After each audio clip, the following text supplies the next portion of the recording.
काल दिनांक 16 फेब्रुवारी रोजी लाहोटी शासकीय तंत्रनिकेतन विद्यालयाच्या गेट समोर मुलांच्या वसतिगृहाच्या समोरील रोडवर विद्यालयातील हॉस्टेलमध्ये राहणाऱ्या मुलांमध्ये भांडणाच्या कारणावरून मारामारी जी झाली त्यामध्ये एका विक्रम पांचाळ नावाच्या विद्यार्थ्याचा दुर्दैवी मृत्यू झाला. यामध्ये जखमी असलेल्या आदित्य भरत सगरे याच्या फिर्यादीवरून आपण 4 आरोपितांच्या विरोधात खुनाचा प्रयत्न करणे यासारखा गुन्हा दाखल करण्यात आलेला आहे. यामध्ये 4 आरोपी निष्पन्न झाल्यावरून त्यांना काल तात्काळ 2 तासाच्या आत शिवाजीनगरच्या डीबी पथकाने अटक केलेली आहे. यामध्ये त्याच शाळेत महाविद्यालयामध्ये शिकणारे 3 विद्यार्थी केदार क्षीरसागर, प्रणव उदगिरे आणि सुजल दिंडे तसेच त्यातील आरोपी केदार क्षीरसागर याचा मित्र श्रीधर जाधव राहणार शिवली तालुका औसा अशा 4 जणांविरोधात गुन्हा दाखल करून 4घांना अटक करण्यात आलेली आहे. त्यांना आज रोजी माननीय न्यायालयासमोर हजर केले असता त्यांना दिनांक 21 फेब्रुवारी पर्यंत 5 दिवसाची पोलीस कोठडी सुनावण्यात आलेली आहे. यामध्ये पुढील जे गुन्ह्यात वापरलेला हत्यार जप्ती असेल आणि पुढील जो तपास असेल तो PI शिवाजीनगर हे स्वतः करत आहेत. या घटनेची पार्श्वभूमीमध्ये ज्यावेळी त्या हॉस्टेलमध्ये राहणाऱ्या विद्यार्थ्यांमध्ये काही दिवसांपूर्वी मोटारसायकलची काच फोडण्यावरून वाद झालेला होता. तो वाद हॉस्टेलच्या प्रशासनाला त्यांनी कळवला देखील होता. मात्र त्याच्यावर काल रोजी त्यांच्यामध्ये पुन्हा भांडण होऊन त्याचं पर्यवसन हे मारामारीमध्ये झालं आणि त्यातील जो आरोपी आहे केदार याने त्याच्या मित्राला बोलवून त्याच्या करवी या समोरच्या फिर्यादी तसेच इतर 3 जे जखमी विद्यार्थी आहेत त्यांच्यावर चाकूने हल्ला केला. यामध्ये एकाचा दुर्दैवी मृत्यू झालेला आहे.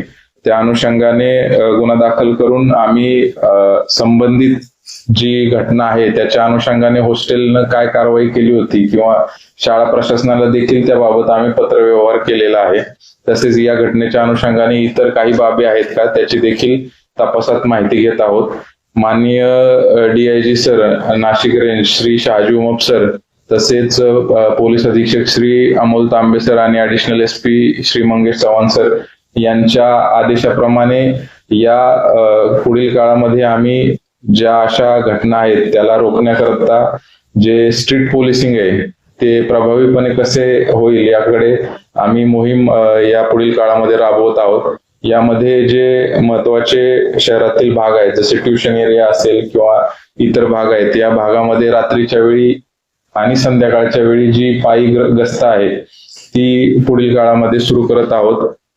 त्याचसोबत जे उघड्यावर दारू पिणारे इसम आहेत, रात्रीच्या वेळी बर्थडे सेलिब्रेट करणारे युवक असतील, बाहेरच्या रिंग रोडला ज्या काही घटना घडतात तर त्या रोखण्याकरता देखील विशेष पथकाद्वारे आजपासूनच कारवाईला सुरुवात झालेली आहे आणि जे रेकॉर्डवरील गुन्हेगार असतील त्यांची देखील तपासणी सुरू करण्यात आलेली आहे. येत्या काळामध्ये लातूर सुरक्षित राहील याकरता पोलीस प्रशासनाद्वारे ठोस अशी कारवाई करण्यात येणार. तर जे जिल्हा क्रीडा संकुलाचं गेट आहे ते पण रोडवर आहे आणि प्लस STचं देखील डेपो आहे आणि या बाजूला जे लाहोटीचं जे कॅम्पस मेन कॅम्पस आहे त्यांना देखील आम्ही पत्रव्यवहार करून कालच त्याबाबत ते जे रस्ता आहे तो पूर्ण CCTVनं कव्हर करण्याविषयी आम्ही सूचना केलेल्या आहेत.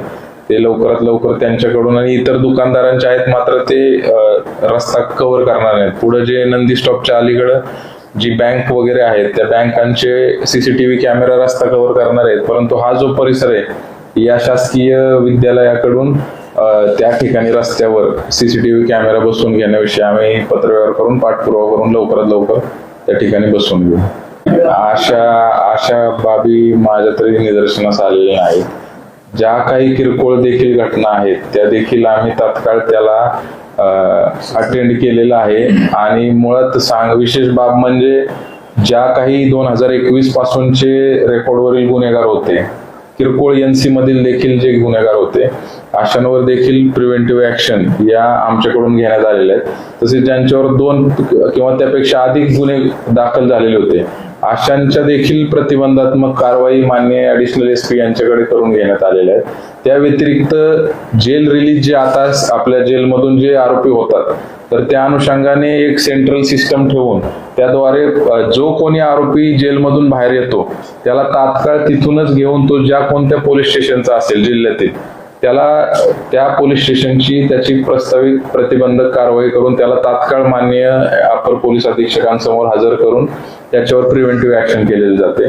मागील काळात देखील जे गुन्हे घडले त्याच्यामधील जे आरोपी होते त्यांच्यावर देखील काही महिन्यांपूर्वीच म्हणजे दिवाळीच्या वेळी देखील आम्ही प्रिव्हेंटिव्ह ऍक्शन्स घेतलेले आहेत. प्रतिबंधक कारवाई करून त्यांच्याकडून बॉन्ड लिहून घेतलेले आहेत. रेकॉर्डवरील आरोपींवर पूर्णपणे आमचा वचक आहे. आता जे ट्युशन एरियामध्ये हे प्रकार घडतायत किंवा जी 18 ते 21-22 वर्षाच्या वयोगटातील मुलं आहेत त्यांच्या अनुषंगाने आम्ही महानगरपालिका निवडणुकीच्या पूर्वी माननीय एसपी सरांच्या आदेशानुसार पोलीस विद्यार्थी संवाद सुरू केलेला होता. त्यामध्ये देखील आम्ही शाळा महाविद्यालयात जाऊन आमच्या प्रत्येक पोलीस स्टेशनचे नंबर, फोन नंबर्स असतील किंवा संपर्क क्रमांक त्यांच्याशी शेअर केलेले होते. मुलांना देखील या बाबतीत जागरूक करण्याचा आमच्याकडून देखील प्रयत्न सुरू आहे. ते पण कार्यक्रमात वाढ करून जेणेकरून जे असे प्रकार छोटे छोटे महाविद्यालयाच्या हॉस्टेलमध्ये किंवा इतर ठिकाणी घडतायत तर ते तात्काळ आमच्याशी संपर्क साधून ते कसे थांबवता येतील या अनुषंगाने देखील आम्ही आता शाळा प्रशासनाला आवाहन करत आहोत की त्यांनी देखील त्यांच्या शाळा परिसरात चालणाऱ्या गोष्टी किंवा अशी काही मुलं असतील तर ती आम्हाला वैयक्तिकरित्या कळवावीत, जेणेकरून आम्ही त्यांचे कुठेही नाव न लीक होता आम्ही त्या विद्यार्थ्यांच्या असतील किंवा विद्यार्थ्यांच्या सोबतीने जे बाहेरची मुलं येऊन शाळा प्रशासनाच्या प्रांगणामध्ये किंवा ट्युशन एरियामध्ये क्लासेसच्या परिसरामध्ये गोंधळ घालत असतील त्यांचे फोटो जरी काढून आम्हाला दिले, पाठवले तरी आम्ही त्यांच्यावर आमच्या पद्धतीने योग्य ती कायदेशीर कारवाई करू.